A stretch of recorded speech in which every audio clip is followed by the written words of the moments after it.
football. It's personal between me and you, and I'm going to do you some serious harm, you big stiff idiot.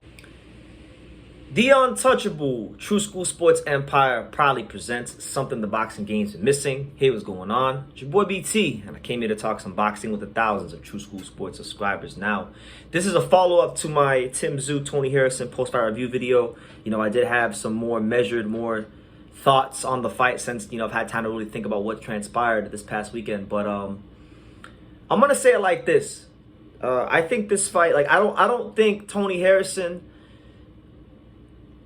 was as good as the Zab Judah that his father Kostya Tszyu fought.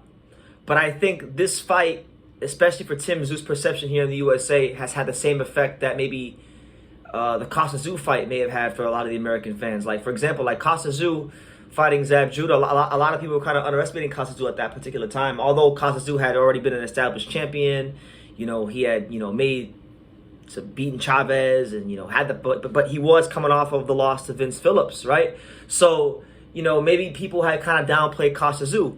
And when he beat Zab Judah, who was a very young, brash, undefeated fighter, that really put the world on notice in America as to who Kostya Tszyu was. And for Tim Tszyu, right, he's been the son of a legend. He's been the son of a great fighter in Kostya Tszyu.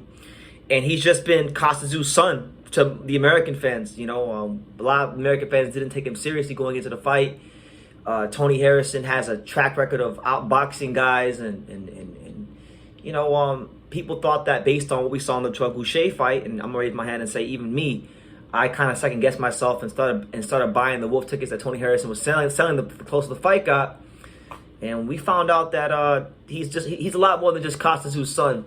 And he beat the piss out of Tony Harrison. And he didn't just beat him up, but he outboxed him before he beat him up. And that's made the win special. So I feel like now this makes the Jamel Charlo fight just that much more interesting. Like, Jermell Charlo versus Tim Tszyu is, to me, a blockbuster fight, a can't-miss fight.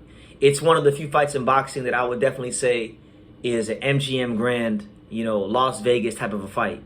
I don't know if PBC wants to go down that route, putting it at the MGM Grand, because that's very expensive, and maybe they feel like they'll make the money back. But listen, man, Tim Tszyu versus Jamel Charlo is going to be an amazing fight. Even better now, because Tim Tszyu now has the extra added layer of confidence of knowing that he beat a name, a world champion, a top operator in the division, the guy who beat Charlo, and Tony Harrison. Now, granted, we're not going to be foolish here on True School Sports.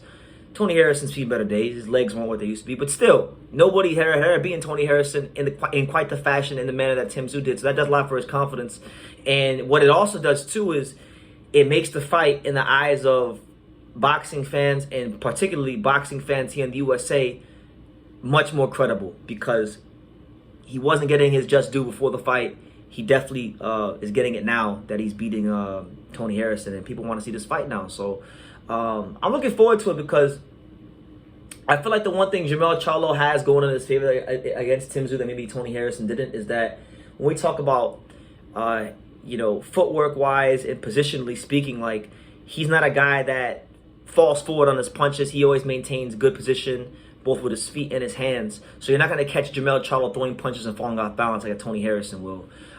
He's a Derrick James fighter. That's a trait that every Derrick James fighter seems to have, whether it be Errol Spence, Frank Martin, or Jamel Charlo himself. They keep their hands up very well.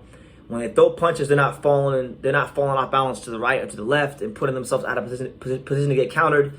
So, it's gonna take more to beat a guy like Jamel Charlo. That much is certain. But at the same time, if Tony Harrison and boxing have taught us anything, is that activity matters.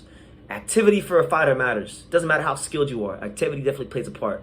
And you look at Tim Tszyu, he fought Tony Harrison now. He fought Boucher. So he's gotten accustomed to fighting high-level American fighters with a high-level American style. And Jamel Charlo hasn't fought since last, April? Something like that. They're probably not going to fight till when? Maybe July, August, September? So you're looking at roughly a year and a half, potentially, right? A year and some change layoff for Jamel Charlo. So Tim's going to be the much more sharper, much more fresher fighter going into the ring. And that's something that I genuinely feel could work against Jamel Charlo when they do fight. So trust me, he's ready. He is definitely ready. his team, like, shout out to the fine folks at No Limit Boxing. Shout out to his manager, Glenn Jennings, a great person, phenomenal manager. They moved him perfectly. They built it perfectly with the right fights at the right time. Dennis Hogan, Jeff Horn, Takashi Inoue, Terrell Boucher, Tony Harrison. He's been really he's been taking those nice little gradual steps up. So I'm really intrigued about the fight, because what makes me that much more intrigued about the fight is, I've always classed Tim Tszyu as a higher caliber fighter of Brian Castano. In fact, I remember when Brian Castano and Tim Tszyu was a potential fight, I always thought Tim Tszyu would beat the piss out of Brian Castano. Thought he would beat Brian Castano. Because he's a better boxer, he moves in and out better. I think he's just a smarter fighter than Brian Castano. And on top of that, he's got the ferociousness and the punching power and the stamina to really deal with and offset the pressure that Castano has. So I saw Castano fight Jermell Charlo the first fight, outthink him, outbox him, outfight him, and completely get routed on the cards. I think Tim Tszyu's better than him, so I'm definitely looking at Tim Tszyu as a guy that could beat Charlo and beat him, not just beat him, but beat him in a fashion that maybe nobody's beaten him in yet. Not Tony Harrison and nobody. So yeah, that's my thoughts. Tim Tszyu is officially mark it down. You can mark down.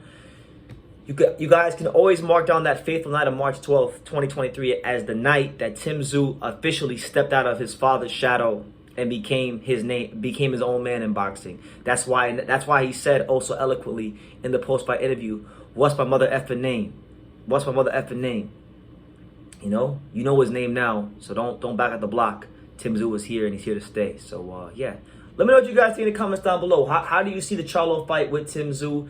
What do you guys think about Tim Tszyu's chances in the fight? Do you feel like do you feel like this is more of Tim Tszyu and how good he is, or was it more about just how much Tony Harrison has fallen off of a cliff and got old seemingly overnight? Let me know what you guys think in the comments down below. I'd love to hear from you guys. Make sure you guys take the time to subscribe. And like I say in every single one of these videos, you can love me or you can hate me, but I'm just a kid from dang it. So until next time, take care, guys. Thank you for watching another video on the untouchable True School Sports Empire. For more great boxing content just like this video, click right here and make sure you subscribe. Much love from sunny South Florida.